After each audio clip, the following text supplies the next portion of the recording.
पूजा का समय हो रहा है, जल्दी आ जाओ।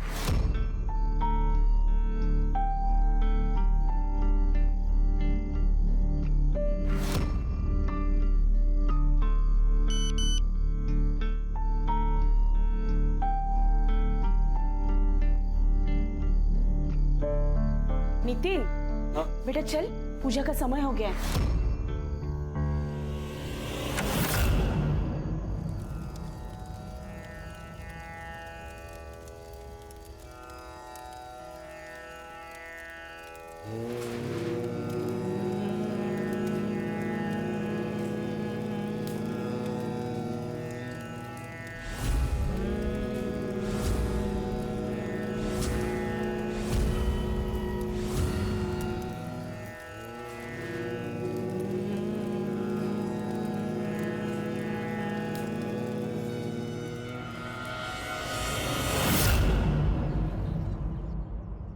अरे इतने पैसों की क्या जरूरत है तुझे? सब कुछ तो है तेरे पास, घर जमीन पैसा। फिर इन्वेस्टमेंट है यार विश्वजीत, मेरी बात मान, ये ना बाद में दुगना फायदा करके देगी। अरे 65 लाख रुपए उठा चुका है तू मार्केट से, कैसे लौटाएगा? कुछ सोचा है? उससे ज्यादा लौटाऊंगा, सूद समेत। आपकी बात संभाले यार प्लीज, बड़ी जरूरत है। अरे पापा लेकिन लोगों की पड़ी है तुझे, दोस्त हो यार मैं तेरा। अरे दोस्त है इसीलिए तो बोल रहा हूँ। 4 साल से 1 रुपया नहीं दिया तूने, मुझे भी जवाब देना पड़ता ना यार। ठीक है, ये ले, दीपक के गहने रख। अरे लेकिन वही नहीं, सिक्योरिटी समझ कर रख ले, 50 लाख के हैं तो रख ना, कुछ भी करके पैसों का इंतजाम कर। ठीक है मैं बात करता हूँ फाइनेंसर से, लेकिन इंटरेस्ट जरा। मैं हूं ना, चिंता मत कर दूंगा, लेकिन पैसे की।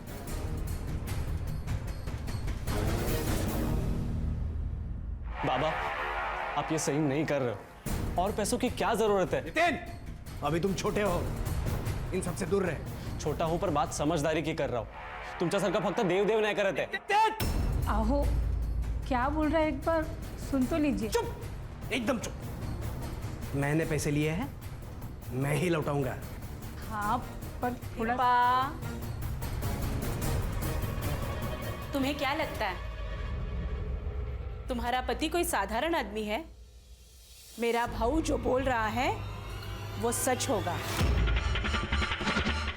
आत्या तू पागल हो गई क्या? ऐसे बात करते हैं? दादा अरे काय झालं? आई के गहने गिरवी रखकर ये पैसों का इंतजाम कर रहे। धीरज काका बोलो ना इन्हें कुछ। मैं अब क्या बोलूं?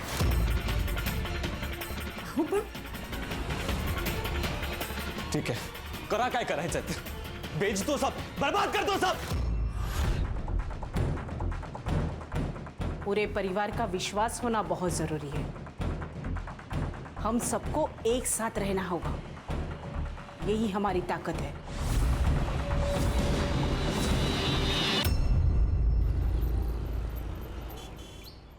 अस्मिता, हाँ मैं स्कूल के लिए निकल रहा हूँ, टिफिन दो जल्दी। बस 1 मिनट। हाँ जल्दी। धीरज, दादा, अच्छा हो गया तू घर पे ही मिल गया। धीरज, तुम यकीन नहीं करोगे कल रात को क्या हुआ। मैंने सपने में जो देखा ना, एकदम अद्भुत था। क्या दादा? बाबा आए थे मुझसे मिलने। धीरज, सगळं ठीक होईल, फक्त काही दिवसांची गोष्ट आहे बघ। बाबा सब ठीक कर देंगे। अहो, तुम्ही यांचं ऐकू नका, आप समझदार हो, इन झमेले में प्लीज मत पड़ना, बेवकूफी है ये। तुला नहीं करणार ग, क्योंकि ये हमारा परिवार है और तू तो हमें अपना मानती ही नहीं है। पर बाबा है, हम सबके बीच में हैं।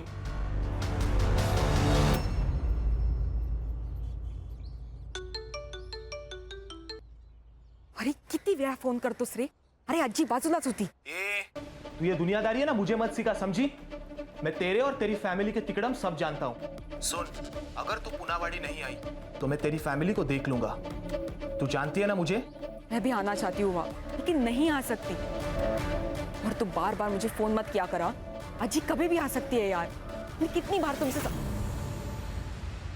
क्या रे हलकट, एक बार समझाया तो समझ में नहीं आता? मिताली से दूर रहना, उसे फिर से फोन नहीं करना आणि जर फोन केलास ना तो उलट लटकून मिरचीची धुरी देईन तुला समजलं.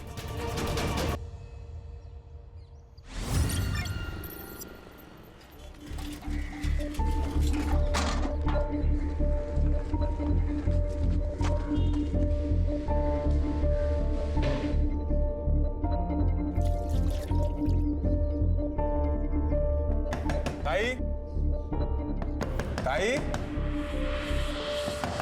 ताई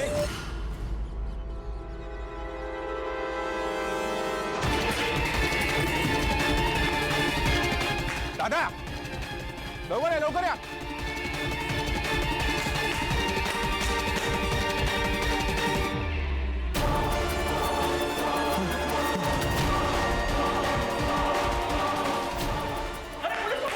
हाँ हाँ वही हेलो पुलिस स्टेशन.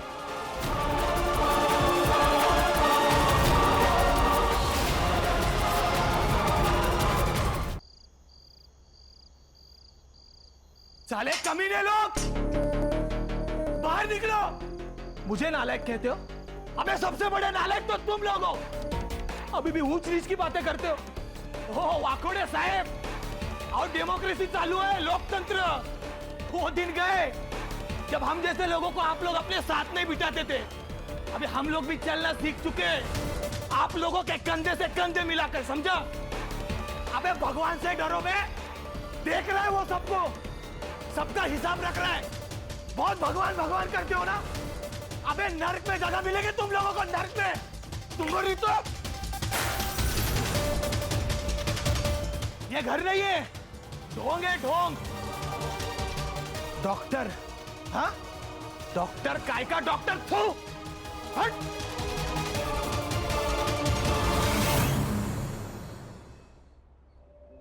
ओके दादा, सोच के बताता हूँ.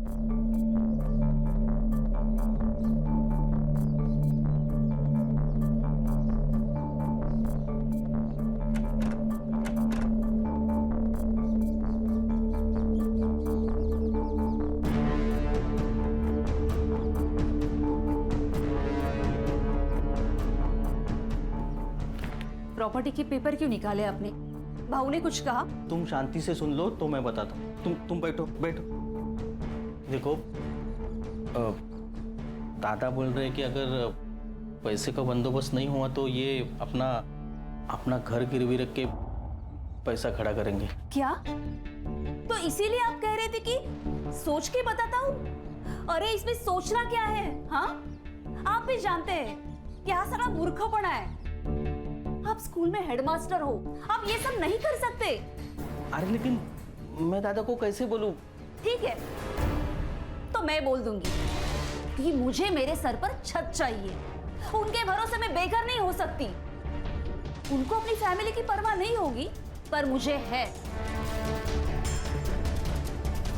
ये देख धीरज, ये जो सब हम कर रहे हैं ना, सिर्फ हमारे फैमिली के भलाई के लिए कर रहे हैं. हमारी अपनी भी एक फैमिली है भाऊ. बोली चोमड़ी, तू ना इन सबसे दूरी रहे. और तू बीवी के पल्लू से ना जरा कम बंधा कर और खुद के फैसले खुद लेना शुरू कर. मर्द है ना तू? मर्द है इसीलिए मना कर रहे हैं, वरना यहाँ तो किसी को रीढ़ की हड्डी है ही नहीं. क्या बोलनी? सच कहा, खरा बोलते हैं. मैं कब से आपसे एक लेवल में बात कर रही हूँ, आप एक लेवल छोड़ रही है. धीरज बस. अरे तुझी भाई को काय बोलते ताईला? देख क्या रहा है तू? अरे कुछ तो बोल. क्या बोलूं मैं भाऊ? आपको बुरा लगेगा लेकिन अस्मिता जो कह रही है ना, सही कह रही है. अब ये मुझसे नहीं होगा. धोखा दे रहा है तू अपनी दादा को. अरे अपने बाबा की बात को मना कर रहा है तू. भाऊ बाबा मर चुके हैं, अब उनके नाम से डराना बंद कर दीजिए. तेरे कहने का मतलब क्या है? क्या है? क्या कहना चाहती है तू? कहना क्या चाहती हूँ? सच बोल रही हूँ मैं. सच सुन नहीं पाती. बना हुआ कहने की. छान, वेरी गुड. एक काम करो, मार दो एक दूसरे को. तुम लोगों का यही पागलपन हमें एक दिन आजोबा से मिला देगा. फिर पूछेंगे उनसे क्या सच क्या धोखा. नितिन सुन, बड़े बात कर रहे तब हम. नितिन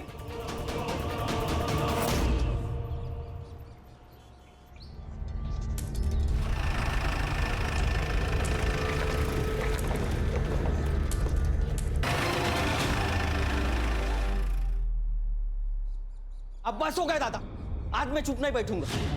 दादा अस्मिता को बीच सड़क रोका, उसे बदनाम किया, उसके ऊपर हाथ। दादा अस्मिता बीवी है मेरी। जरूर कुछ गलतफहमी हुई होगी। मैं विश्वजीत से बात करता हूँ। शांत हो जाओ, कुछ नहीं होगा। कुछ नहीं होगा मतलब? अब होने को बाकी क्या है? दादा कल घर में घुस के हमें मार डालेंगे, उसके बाद मैं रिएक्ट करूं? ऐसा कुछ नहीं होगा, शांत हो जा। हाँ शांत रहो। कल हम अगर मर भी गए ना तो भी शांत रहेंगे। आप खुद के लिए हमारी जिंदगी खतरे में डालना बंद कर दीजिए बाबू, मैं आपके हाथ जोड़ती हूँ। अस्मिता तू शांत हो जा, हम सब तेरे साथ हैं। इसी बात का तो डर है ताई कि आप सब साथ हो। इस सब से बाहर निकलने का अब एक ही रास्ता है। आओ इधर। अरे धीरज क्या करता है? धीरज अरे कहाँ जा रहा है तू? धीरज क्या कर रहा है? धीरज क्या कर रहा है? क्या? दादा ये जमीन बेच डालते हैं, सारा प्रॉब्लम ही सॉल्व हो जाएगा। धीरज, बोलने से पहले एक बार सोच लिया कर। विसरलास, ये जमीन बाबा ने आई के नाम पर ली थी। तुझे पता है ना, बाबा की अस्थि अभी यहीं पर है। आई जरा प्रैक्टिकल बोला कर, ऐसे इमोशनल बातों से ना बैंक अकाउंट नहीं भरता। फिर तू भी सुन ले, ये जमीन नहीं बिकेगी। अहो हे नाही ऐकणार, अब हमें ही कुछ करना होगा। दादा आपकी इज्जत करता हूँ इसके लिए चुप हूँ, लेकिन मेरी इज्जत के ऊपर या मेरी फैमिली के ऊपर कोई भी आ चाहिए ना तो भूल जाऊंगा हमारे बीच कोई रिलेशन है। चल अस्मिता।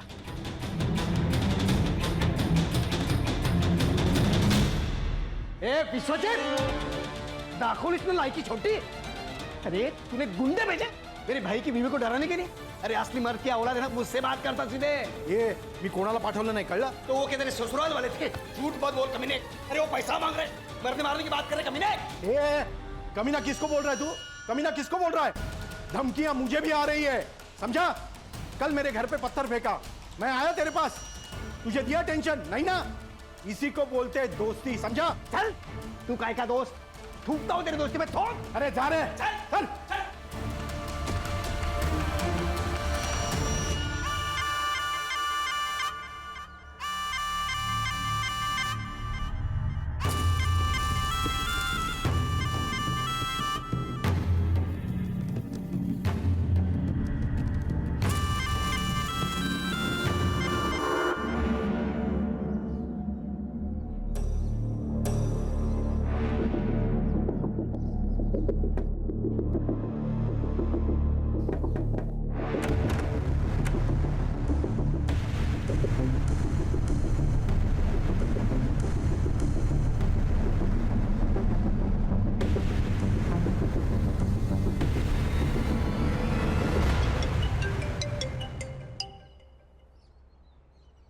हाँ हेलो आई, कैसी है तू?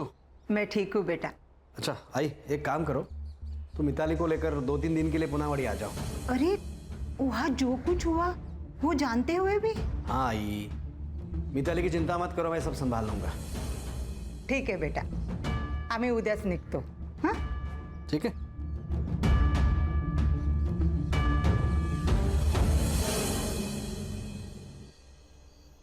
कल आजी के साथ मैं वापस आ रही हूँ पूनावाड़ी, और हाँ ये हमारा आखिरी मौका है, चाहे जो हो जाए मुझे वहां से भगा के लेके जाओ। सोच ले, फिर उसके लिए मुझे कुछ भी करना पड़े। कुछ भी, अब मैं नहीं रह सकती तुम्हारे बिना, मुझे तुम्हारे साथ रहना है। ठीक है, अब हमें एक होने से कोई नहीं रोक सकता। तेरी फैमिली को मैं देख लूंगा।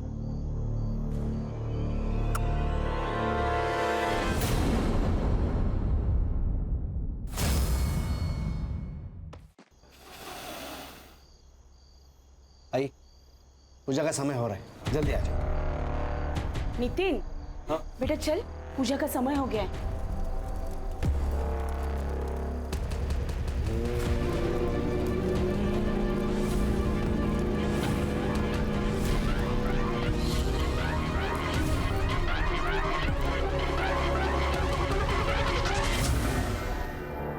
दिल्ली बुरारी केस 2019, जहां एक घर में 11 लोगों की सामूहिक आत्महत्या ने पूरे देश को चौंका कर रख दिया था। लेकिन उस रात हुआ क्या था कोई नहीं जानता। हमारा देश इस घटना को अभी तक भूल नहीं पाया है। और आज यहाँ सतारा में एक ही परिवार के 6 लोगों के शव एक ही घर में मिले हैं। क्या ये बुरारी 2.0 केस है? आखिर क्या हुआ डॉक्टर सुधीर और उनकी फैमिली के साथ? केस की सेंसिटिविटी को देखते हुए ये केस SIT की टीम को सौंप दिया गया है। तो आप देख सकते हैं क्या लगता है आपको ये? सर क्या लगता है आपको ये सुसाइड है? लगता है वो अंदर जाके देखने के बाद मुझे लगेगा, फिर वो लगने के बाद मैं आपको बताऊंगा। लेकिन सर आपकी थ्योरी के हिसाब से कुछ तो सर बाद में पता चला official होगा कि statement दे मर्डर हुआ पाऊंगा। है। सर चलो पीछे Jain sir, ji PSI Vighnesh Gadkari, Punawadi police station. Sir ये वेटरनरी डॉक्टर सुधीर का घर है। सुधीर है और ये है इनकी माँ सुमति।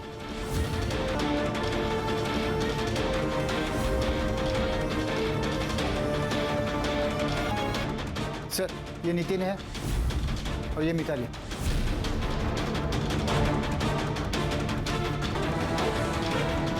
सर ये प्रमिला है, डॉक्टर साहब की बड़ी बहन।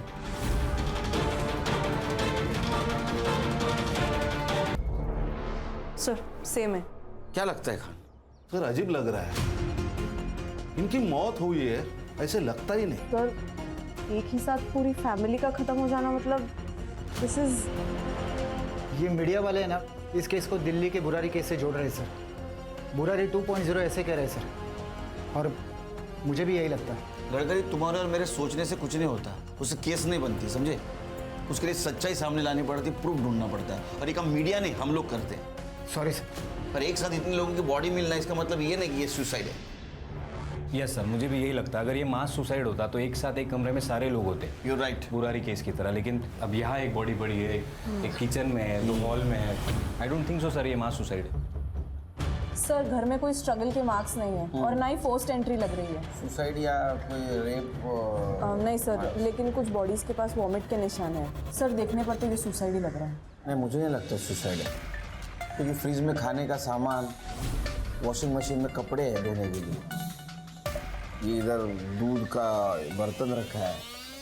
इतनी सारी तैयारी करके कोई सुसाइड नहीं करेगा। सर बैक डोर ओपन है। हो सकता है मारने वाला पीछे के दरवाजे से भागा हो सकता है। सर हर बॉडी के पास ग्लास भी मिला है सर, मगर उसमें दूध वगैरह नहीं मिला है सर। सारे ग्लासेस फॉरेंसिक को भेज दो और रिपोर्ट चाहिए बोलना जल्द से जल्द। ये डॉक्टर सुधीर, इसके कनेक्शन में कोई है जिससे बात कर सके? हाँ सर, डॉक्टर साहब का एक भाई है धीरज, यहाँ के स्कूल में हेडमास्टर है सर।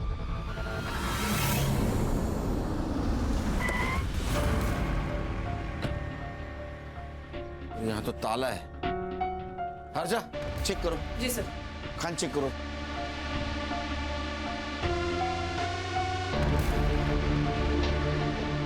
कौन कौन रहता है यहाँ? सर धीरज, उसकी पत्नी और उसका 12 साल का बेटा रहता है यहाँ पर। सर सारी खिड़कियां अंदर से बंद है। इनको नंबर देना, धीरज और उसकी पत्नी का। चेक करो खान। सर ये खिड़कियां भी अंदर से लॉक्ड है। तो क्या छोटे भाई नहीं बड़े भाई की हत्या कर दी, या फिर ये केस भी दिल्ली के बुरारी कांड की तरह ही एक मास सुसाइड का केस है? पुलिस को इस बारे में कोई जानकारी नहीं मिली है और हम आपको इस केस की अपडेट पल पल देते रहेंगे। हर्षा सर। पता करो इनके बारे में किसी को पता है क्या? जी सर। सर मेरा नाम नरेश है, यहाँ पास में ही मेरी डेयरी है। सुबह 4:30 के आसपास मैंने यहाँ से सुधीर साहब की गाड़ी जाते हुए देखी। तुम्हें कैसे मालूम है डॉक्टर सुधीर की गाड़ी है? पुनावाड़ी में 2 ही गाड़ी है, एक गांव के प्रेसिडेंट की और एक डॉक्टर साहब की। गाड़ी में कौन कौन था? इतना देख नहीं पाया सर। जा एक काम करो खान, गांव के आसपास के रोड पे CCTV के देखो, उसका फुटेज कलेक्ट करो, गाड़ी को ट्रेस करो। हो सकता है ये धीरज ने सुधीर की फैमिली का मर्डर किया और खुद के फैमिली को लेके भाग गया हो। नहीं नहीं, इतने जल्दी कंक्लूजन पे नहीं आ सकते खान, बहुत सेंसिटिव केस है, संभल के कदम रखना होगा। Yes sir. सर दोनों भाइयों के बीच कुछ पंगा तो जरूर था, और पिछले हफ्ते तो बहुत झगड़ा भी हुआ था। किस बात को लेके झगड़ा हुआ? दोनों भाई ने काफी लोन लिया था और उसके बीच में उनके झगड़े भी होते थे, लेकिन इतना सब कुछ होने के बावजूद लोन क्यों लिया था ये पता नहीं सर, लेकिन फैमिली पूरी स्ट्रेस में थी सर। अस्मिता ने खुद मुझे बताया था। हर्षा इनका नंबर और एड्रेस लेना। खान ये फैमिली तो वेल टू डू थी, तो इनको पैसों की इतनी क्या जरूरत पड़ी? धीरज और उसकी वाइफ दोनों का सर्च वारंट निकालो। सर ये धीरज और उसकी वाइफ अस्मिता दोनों को कॉल कर रहा था, दोनों के फोन स्विच ऑफ आ रहे और उनका वो 12 साल का लड़का है ध्रुव, तो मुझे लगता नहीं इतने छोटे लड़के के पास मोबाइल होगा। संग्राम है। हाँ बोल। सर सुधीर के पॉकेट में सुसाइड नोट मिला है। क्या? नरेंद्र भोसले, विनोद शर्मा, केशव पवार, ऐसे 12 लोगों के नाम है। बाद में दूसरा पैराग्राफ है जो सुसाइड नोट है। उसमें वो लिखता है, मैंने इन 12 लोगों से उधार पैसे लिए हैं, हम पैसे चुका नहीं पा रहे हैं, इसीलिए हमें धमकियों के कॉल आ रहे हैं। अब हम थक चुके हैं, इसीलिए मैं और डॉक्टर सुधीर वाकोड़े अपने पूरे परिवार के साथ आत्महत्या कर रहा हूँ। ऊपर दिए गए नाम ही हमारे आत्महत्या के लिए जिम्मेदार है, डॉक्टर सुधीर वाकोड़े। सर ऐसे 2 पैराग्राफ है, कुछ हजम नहीं हो रहा है। सर ये केस तो क्लोज हो गया, सुसाइड है। खान क्या लगता है? सर ये जो पहला पैराग्राफ है जिसमें 12 लोगों के नाम लिखे हैं, उनकी इंक फेड है, और बाद में जो दूसरा पैराग्राफ लिखा गया है उसकी इंक बोल्ड और डार्क है, मतलब ये अभी लिखा गया। ये दूसरा पैराग्राफ है ना, ये कल रात को लिखा गया है। क्योंकि जब कोई नोट लिखी जाती है तो सबसे पहले उसकी वजह लिखी जाएगी ना, कि मैं ऐसा कर रहा हूँ क्योंकि। इसे इसमें वजह बाद में लिखी है, नाम पहले लिखे है। तो हो सकता है किसी ने जबरदस्ती से ये लिखवाई। लेकिन सर नोट लिखने का कोई पैटर्न भी तो नहीं है। ये ऐसा तो नहीं कि उन्होंने नाम पहले लिखे हो, कागज़ जेब में ही रह गया और बाद में सुसाइड के वक्त वही कागज़ था तो उसी पे लिख दिया नोट। इसमें सबसे पहले जिसका नाम लिखा है उसको उठाओ, विश्वजीत। अरे सर मेरी बात। ए चुप, अरे बस। भाग रहा अरे मैं जो ये भाग रहा था। हाँ सर, घर से बाहर ही पकड़ा इसको। क्यों भाग रहा था तू? हाथ नीचे कर, हाथ। क्यों भाग रहा था? हाँ सर मुझे पता था कि आप लोग सबसे पहले मुझे पकड़ेंगे, इसीलिए। तूने धमकाया था ना उनको, तेरे वजह से सुसाइड किया उन लोगों ने। मानता हूँ कि मैंने उसे धमकाया था, लेकिन क्या करता, मेरा बचपन का दोस्त था। वो उसने मदद मांगी, मैंने कर दी। लोगों ने मेरे भरोसे उसे पैसे भी दिए थे, लेकिन 5 साल हो गए, उसने ना मुद्दल दी ना ब्याज। मैंने बोला उसे पैसे वापस कर दे वरना हम दोनों नहीं बचेंगे। धीरज की बीवी को भी कुछ लेनदारों ने धमकाया था, इसलिए तूने गुंडों को घर पे भेजा, उनको मरवाया। सुधीर की मौत से तो मेरी लंका लग गई है। लेनदार मेरी गर्दन पकड़ रहे हैं, मुझसे पैसे मांग रहे हैं। तो दोनों भाइयों के बीच क्या झगड़े चल रहे थे? पता नहीं सर। हाँ नहीं सर, उसने कभी बताया नहीं। उसने ये भी नहीं बताया कि वो इतने पैसों का क्या कर रहा था। इन्वेस्टमेंट बोलकर 65 लाख रुपए उठाए थे उसने मार्केट से। इतने पैसे की क्या जरूरत थी उसे? पता नहीं सर, उसने पैसे मांगे और हमने दिए, लेकिन धीरज और उसकी बीवी ने उसे जान से मारने की धमकी दी थी। सर अगर मर्डर हुआ है ना तो पक्का उन्होंने ही किया होगा। आप उन्हें पकड़िए ना सर। वो अस्मिता भी इस सबसे छुटकारा चाहती थी। सर मेरा इस केस में कोई लेना देना नहीं। मैं जाऊं सर? हाँ जा, अंदर लेके जाओ इसको। चल उठ, चल तू। पूरी फैमिली मर गई?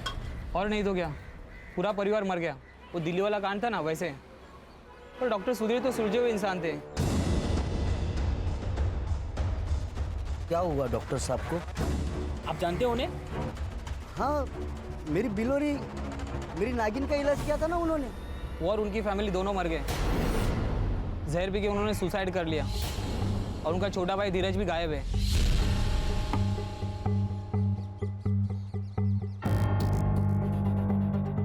डॉक्टर की एक बेटी है मिताली, जो बाहर रहते। उसका चक्कर मिलिंद नाम के किसी लड़के के साथ चल रहा है। अदर कास्ट का था वो लड़का।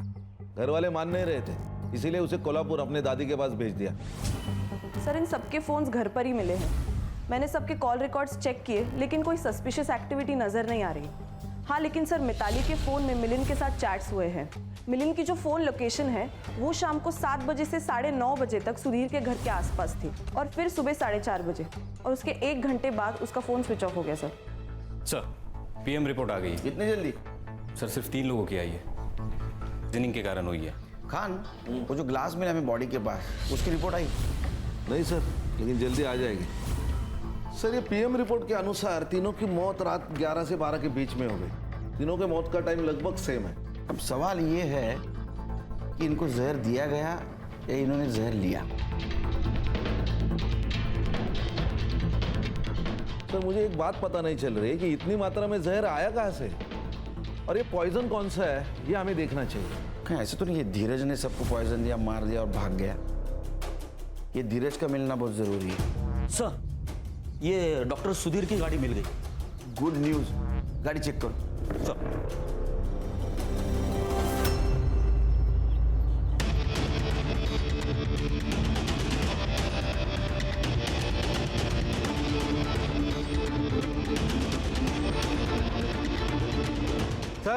हाँ। एक मिनट, ये देखिए सर, ये किसी और गाड़ी के निशान है। मतलब ये धीरज अपने फैमिली को लेके अपने गाड़ी से यहाँ तक आया, बाद में दूसरे गाड़ी से चला गया ताकि उसके गाड़ी को हम ट्रेस ना कर सके। सर इस गाड़ी में कुछ नहीं मिला सर। फॉरेंसिक को बोला और देखो फिंगरप्रिंट्स मिलते हैं क्या? सीसीटीवी? नहीं सर, पूरे गांव में कोई सीसीटीवी नहीं है, लेकिन बैंक के सामने एक सीसीटीवी है, लेकिन वो एग्जैक्टली अपोजिट डायरेक्शन में, तो हमारे किसी काम का नहीं है सर। सभी टोल नाके चेक करो, 4:30 के बाद जितनी भी गाड़ियाँ वहाँ से पास हुई है उस सभी गाड़ियों का नंबर निकालो।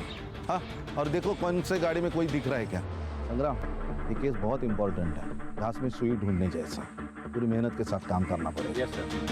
सर धीरज पूरी फैमिली को मारकर भाग गया, ये बात मुझे खटक रही है। खटक तो मुझे भी रहा है।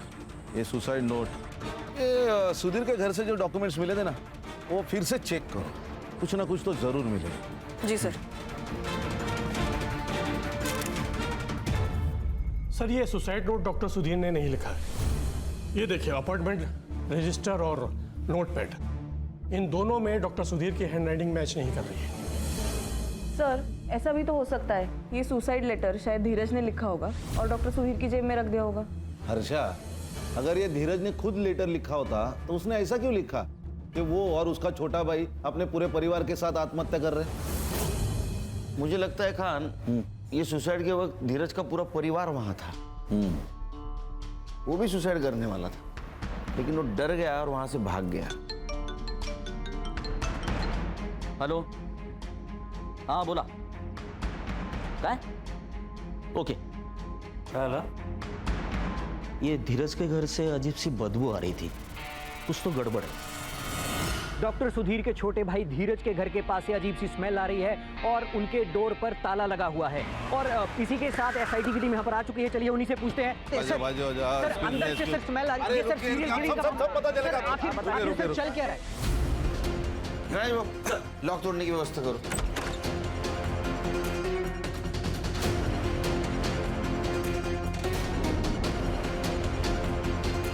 बाकी रूम सर्च करो, पूरा अंदर देखते हैं। Yes sir.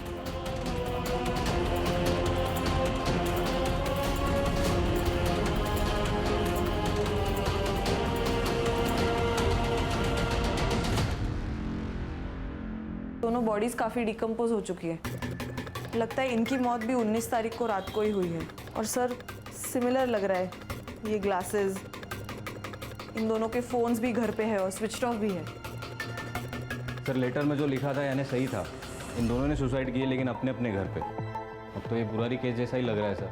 अरे संग्राम, बाहर से लॉक था, लॉक किसने किया? सर ये दूध वाले के हिसाब से सुबह 4:30 बजे सुधीर की गाड़ी यहाँ से गुजरी, लेकिन गाड़ी में कौन था?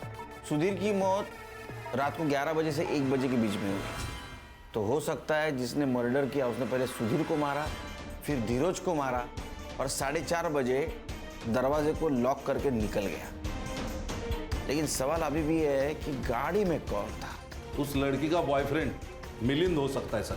सर मिलिंद का नंबर ट्रेस पर है, जैसे ही उसका फोन स्विच ऑन होगा हमें उसका एग्जैक्ट एड्रेस मिल जाएगा। और सर पूछताछ में पता चला है कि ये धीरज और सुधीर ने मिलिंद को पिटवाया था, कहीं ऐसा तो नहीं कि उसने बदला लिया? ऐसा बॉडी को पोस्टमार्टम के लिए भेज दो। पीएम रिपोर्ट का क्या हुआ? सर कल तक मिल जाएगा। सर ये तीनों के रिपोर्ट बाकी के तीनों के रिपोर्ट की तरह ही है, ये तीनों को भी जहर देके मारा गया और इनका डेट टाइमिंग सुधीर, सुमति और नितिन के डेट टाइमिंग से मैच करता है, रात 11 से 12 के बीच। और सर टॉक्सिकोलॉजी की रिपोर्ट के अनुसार कोबरा वेनम पॉइजन यूज किया गया है, ग्लास पे जो ट्रेसेस मिले हैं वो भी इससे मैच करता है। सर ये मिलिंद का सेल ऑन हो गया, उठाओ उसको। और खान, गडकरी की मदद से इस एरिया में जितने भी सपेरे उन सबसे पूछताछ करो। Okay sir. सर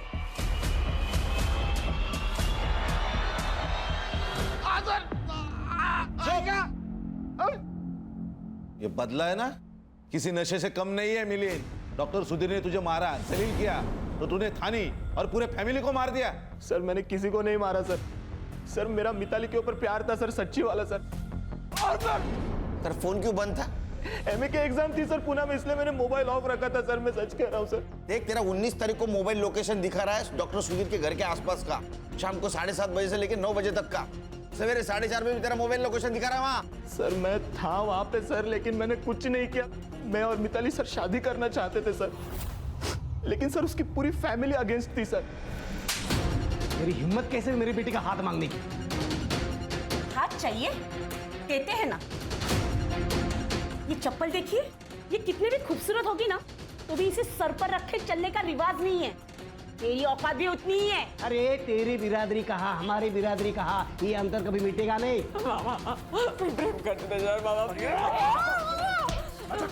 दूर रख, दूर रख, इसको अंदर लगे जा।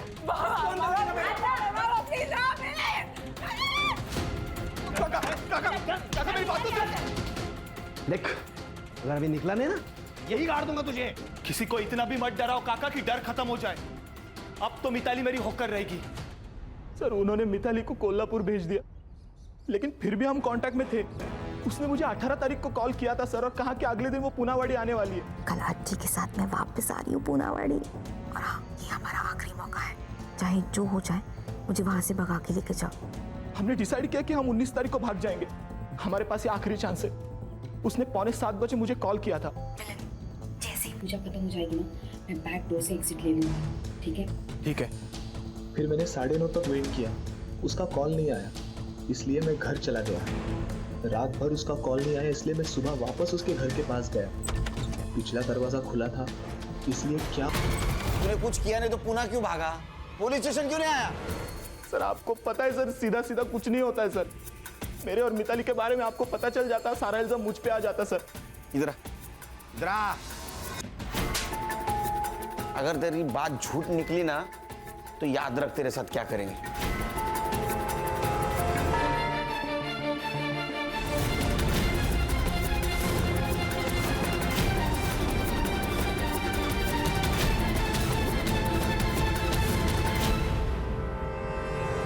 सर ठीक है ना सब? नहीं खान, कुछ ठीक नहीं है। इतने केसेस मैंने सॉल्व किए, लेकिन ये केस बहुत स्ट्रेस दे रहा है। सर सबकी हालत यही है सर। संग्राम तो घर भी नहीं जा रहा है, यही चौकी में सो रहा है। मीडिया इन्वॉल्व है, ये केस जल्द से जल्द सॉल्व करना होगा। सर ये धीरज और उसके फैमिली की पीएम रिपोर्ट। सर इन तीनों की मौत भी सेम तरीके से हुई है जैसे सुधीर और उसके फैमिली की हुई थी। Timing of death? सर 19 तारीख को रात को 9:30 से 10 के बीच। इसका मतलब सुधीर और उसके फैमिली की मौत के एग्जैक्ट 2 घंटे पहले। सर ये बाहर से लगा हुआ ताला ये प्रूव करता है कि किसी ने इनको मारा और बाहर से ताला लगाया ताकि हम भटक जाए। ये धीरज को ढूंढने लगे हम लोग और उनको वक्त मिल जाए। सर ये सुधाकर पाटिल जी, दीपा के बड़े भाई। बोला सुधाकर जी। मैं अभी वेस्ट बंगाल से लौट रहा हूँ, हल्दिया से। कुछ चीज़ें हैं जो आपको पता होनी चाहिए, ऐसा लगा मुझे, इसलिए मैं आया। जैसे कि चंद दिन पहले डॉक्टर की वाइफ दीपा से बात हुई और वो बहुत डिस्टर्ब लगी मुझे। पर कोई एक दयानंद बाबा की बात कर रही थी जो अक्सर उनके घर आया करता है। कोई एक पूजा करने वाला था जिससे सब ठीक होगा ऐसा कह रही थी। कैसी पूजा? वो तो पूछा नहीं मैंने सर, लेकिन ये सब एक के बाद एक का मरना और ये सब मुझे बहुत अटपटा लगा। क्या नाम बताया आपने? दयानंद बाबा? दयानंद बाबा। नींद हो गई? ये दयानंद बाबा कौन है जरा पता करो, लेके आओ उसको। राइट।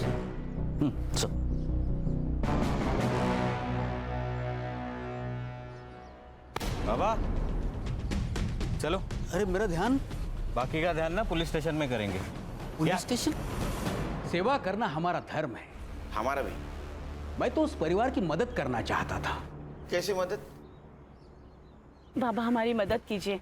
दिल की बात जुबान पर ला, जो दर्द है उसे बोल दे। बाबा हमारे घर के जमीन के नीचे पुरखों का खजाना है। मेरे बाबा ने मुझे इस बारे में बताया था, पर अब बाबा तो नहीं रहे। पर मेरे सपने में रोज आकर उस खजाने के बारे में बात करते। तुम्हारे बाबा ने जो कहा था वो सच था। सच बाबा? मैं सारी तंत्र विद्या दांव पर लगा दूंगा और तुम्हें ये खजाना दिलाकर ही रहूंगा। अच्छा, तो खजाना घर के नीचे। और लूटने का पूरा प्रोग्राम बनाया था ना तूने? मैं क्यों ऐसा करूंगा? मैं तो उस परिवार की मदद करना चाहता था। जो पैसे मैंने उनसे लिए थे वो तो पूजा की सामग्री मैंने लगा दिए थे। मिला क्या? क्या? अरे खजाना मिला क्या? नहीं, वही तो परेशानी है। उनका जो बेटा है नितिन, वो तो मुझे पाखंडी कह रहा था। उसने तो हाथ भी उठाया था मेरे ऊपर। तुझे जिंदा नहीं छोड़ूंगा मैं, तुझे जिंदा नहीं छोड़ूंगा मैं। नितिन,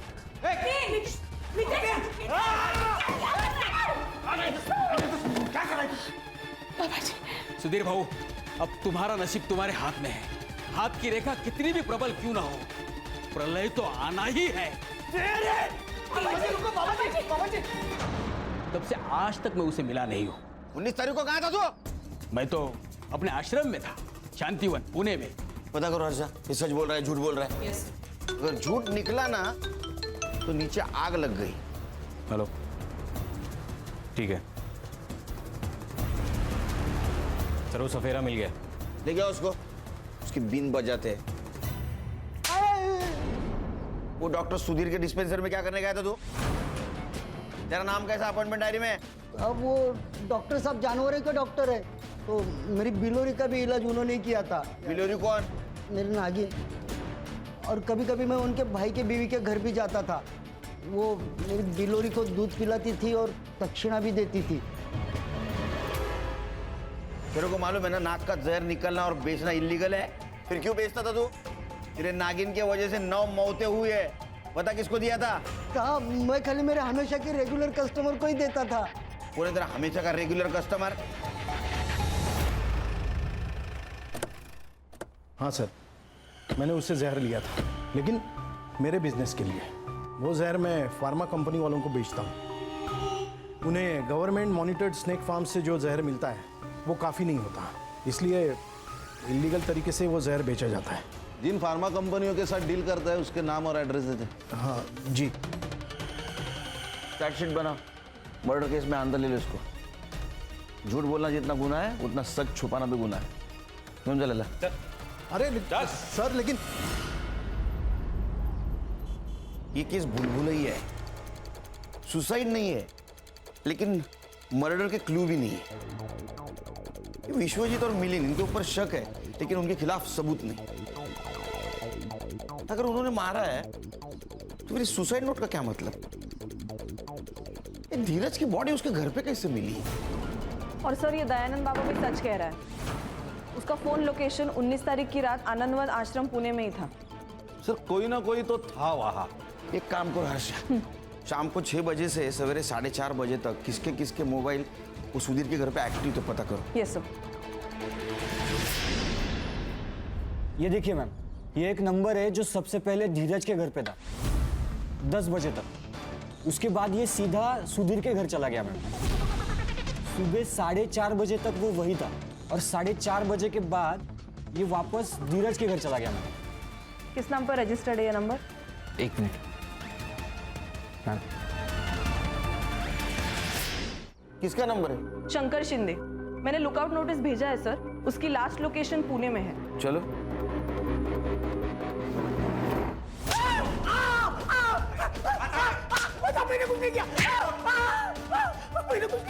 अरे तूने कुछ किया नहीं तो बोल, क्या है सच हो? ये रुकेगा नहीं।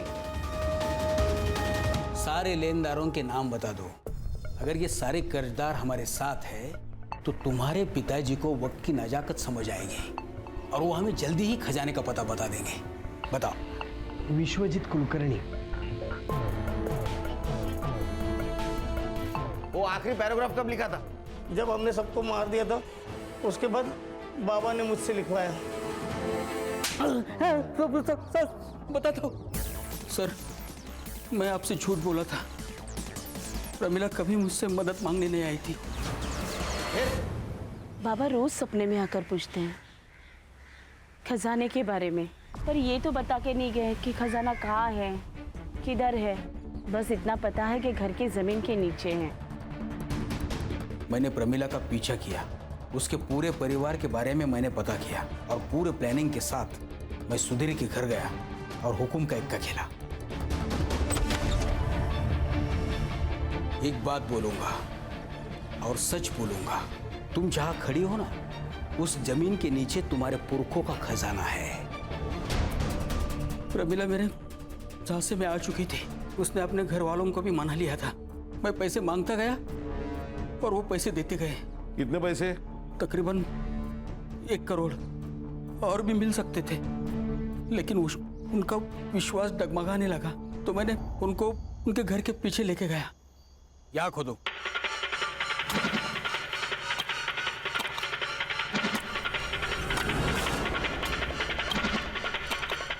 सुधीर रुको, देखो।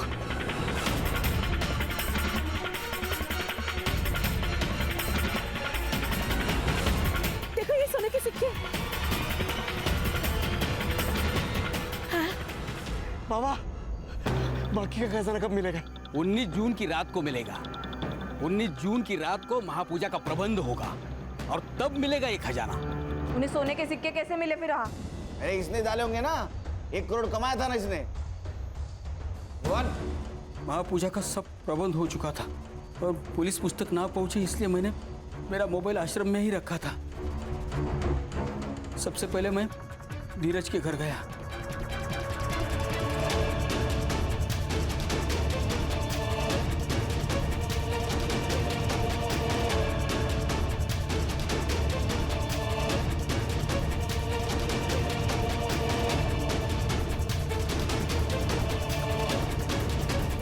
उसको जहर पिलाकर उसका घर लॉक कर मैं सुधीर के घर आया। उन सबको हमें जहर पिलाकर अपने रूम में जाने के लिए बोला।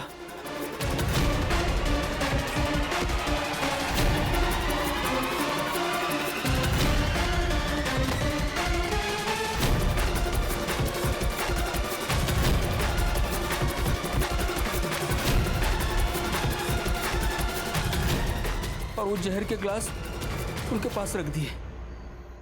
हम सुधीर के घर से चाबी लेकर धीरज के घर गए और वहां से सुधीर की कार लेके गांव के बाहर गए। वहां शंकर ने एक टैक्सी वाले को बुला के रखा था, तो सुधीर की कार हमने वहां पार्क कर दी और वो टैक्सी लेकर हम सीधा पुणे चले गए। तेरा नंबर डॉक्टर सुधीर और प्रमिला के कॉल रिकॉर्ड में कैसे नहीं आया रे? सर, आजकल पुलिस वाले पहले मोबाइल चेक करते हैं, इसलिए मैंने शंकर से बोलकर उन्हें मैसेज देता था और फिर मैं उनसे मिलता था। 9 मर्डर किए ना तूने? हाँ, तेरे को चैन की नींद तो आएगी ही नहीं। मेरा चैलेंज है, ठीक है ना? इसको चल उठ, चल जल्दी चल। सर यकीन नहीं होता, किसी एक के कहने पर 9 लोग अपनी जान दे देते हैं। किसी के पीछे आंख मूंद के चलना, ये भी गुलामी है हर्षा। लालच किसी भी इंसान को सुखी और संतुष्ट नहीं बना सकता। देखो ना, कितने सारे ट्रस्ट है जो अंधश्रद्धा के ऊपर काम करते हैं, लेकिन फिर भी आए दिन अंधश्रद्धा की वजह से क्राइम होता ही है। क्या है ना खान, विश्वास और अंधविश्वास के बीच एक थीन लाइन है, वो जिसके समझ में आई वो सुखी।